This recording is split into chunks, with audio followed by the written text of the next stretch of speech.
लिए एक ही है। ये मुत्तहिदा या इत्तेहाद नहीं है कि सबका एक एक है, सबके लिए एक ही है। हर एक कबीला, हर अहले जुबान, हर उम्मत और कौम में से खुदा के वास्ते लोगों को खरीद लिया, एक है। खा किसी कौम, किसी कबीले, किसी उम्मत का हो, लेकिन इत्तेहाद तब ही होगा, मुत्तहिद तब ही होंगे जो मरकजी शख्सियत है, जो कबल अज मसीह भी है, बाद अज मसीह भी है, जो हिस्ट्री का भी मरकज है, जो बाइबल मुकद्दस की भी मरकजी शख्सियत है, जो रूहानी इज्तिमाओं की भी मरकजी शख्सियत है, जहां मेरे नाम से जब तक सारी कौमें, कबीले, उम्मतें उस एक के साथ, उस एक की तालीम के साथ, उस एक के ईमान के साथ, उस एक के जी उठने वाले के साथ नहीं है, कभी इत्तेहाद नहीं है। सो ये गलत काम हो गया। अपोलो सूरज का देवता यूनानियों का, और कलीसिया के लोगों ने इत्तेहाद कर लिया है सिर्फ कोई सुख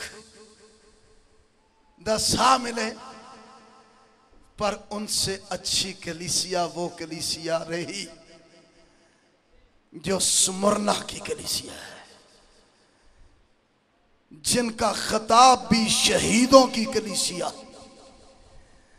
जिन्होंने नेकी की खातर, गवाही की खातर, हत्ता के उस कलीसिया के पास्टर ने भी जान तक कुर्बान कर दी।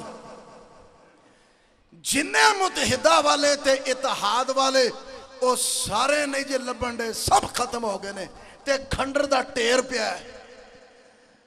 पर जो मसीह की खातर, गवाही की खातर, सच्चाई की खातर अपने सूरज के साथ जो आफताब सदाकत है उसके साथ हाथ में हाथ डालने वाली उस कलीसिया का नाम आज भी है स्मुरना। सो इस तरह से कलीसिया के साथ ये अफसोसनाक हालात पैदा हो गए हैं। थैवतीरा की कलीसिया ये अपना रंग चढ़ाने के बजाय, वो लिखा है ना, जहान के हम शक्ल ना बनो, क्योंकि उनकी शक्ल तो बिगड़ती चली जाती है। असल शक्लो सूरत तो जो इस दुनिया में है वो कलीसिया है, बशर्ते के कलाम के मुताबिक हो तो कलीसिया ही को ये सादत हासिल है कि वो बिगड़ी शक्लों को रूहानी शक्लो शबीह देने की खिदमत के काम को सरंजाम दे, ना कि वो खुद बिगड़ जाए। सो थैवतीरा में रहने वाली कलीसिया जो है ये रूहानी एतबार से गुमराह कलीसिया ठहरी। थैवतीरा की कलीसिया यानी शहर में रहने वाले जो ईमानदार बिलीवर, कलाम में अमेजिश करने वाली कलीसिया ठहरी। थैवतीरा शहर में रहने वाली जो कलीसिया है ये असली तालीम से, जो इसे खालस और असली तालीम दी गई, उससे भटक गई थी। बजाय इसके कि ये गुमराहों को राह पर लाती, ये खुद गुमराह हो गई है सिर्फ जरूरतों की वजह से, अपने अगराजो मकासद की वजह से माई बाप जिथे काम पै जाए पूरा हो जाए, जिथे जरूरत पूरी हो जाए, माई बाप नाले है हमारे बाप, नाले माई बाप, ये गुमराह हो गए अपनी जरूरतों की वजह से, अपनी सहूलतों की वजह से, दुखों से बचने की खातिर बहुत बड़ा नुकसान हो गया है।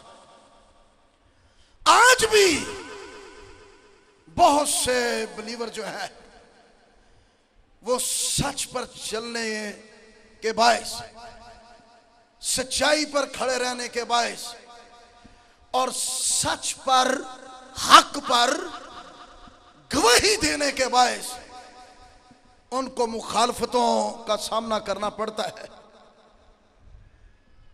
लेकिन याद रखें, इससे घबराना नहीं है। इस कलीसिया को यीशु मसीह ने अपना इस तरह से तारुफ करवाया। जब लिखा कि थवतीरा की कलीसिया को लिख, तो अपना तारुफ आगाज ही में यह करवाया है कि खुदा का बेटा,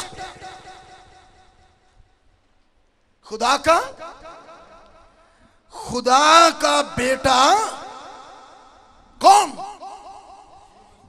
यीशु मसीह, खुदा का बेटा, जिसकी आंखें आग के शोला की मानंद और पांव खालिस पीतल की मानंद है, ये फरमाता है।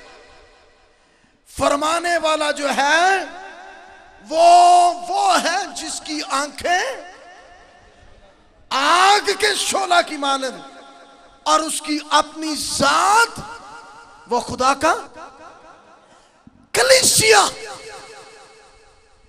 भूले नहीं कि मैं कौन हूं। आज फिर वो मुतारिफ करवा रहा है कि मैं हूं वो जो इलाही रिश्ते वाला हूं। मैं हूं खुदावंद, कुव्वत, इख्तियार और अलूहियत को जाहिर करने वाला, और कोई नहीं। आमीन। मैं हूं जो तमाम इंसानों और सारी चीजों की तह तक देखने वाला हूं। आमीन। आंखें कैसी हैं? आग के शोले, यानी ऐसी आंखें जो बिल्कुल अंदर तक सब कुछ देखती है। मैं हूं वो तेरा खुदावंद, कलीसिया का। हालेलुया। हमारे हर तरह के मामलात को देखने वाला, जानने वाला, पढ़ लेने वाला। मैं हूं वो पाक आंखों वाला और पांव जी लिखे पांव खालिस पीतल की मानंद है। तीन बातें हैं खुदा का बेटा तारफ में। आंखें आग के शोला की मानंद और पांव खालिस पीतल के। पीतल बोले, पीतल अदालत की अलामत, सोना बादशाही की अलामत, अलूहियत, और चांदी पाकीज़गी की अलामत। चांदी पाकीज़गी की अलामत और लोहा कुव्वत की अलामत। यहां पीतल है। पुराने ऐदनामा में जो मज़बे होते थे जिन पर कुर्बानियां दी जाती थी, और हौज जो था गुस्ल करने के लिए, वो पीतल का होता था। पीतल के मायने हैं अदालत।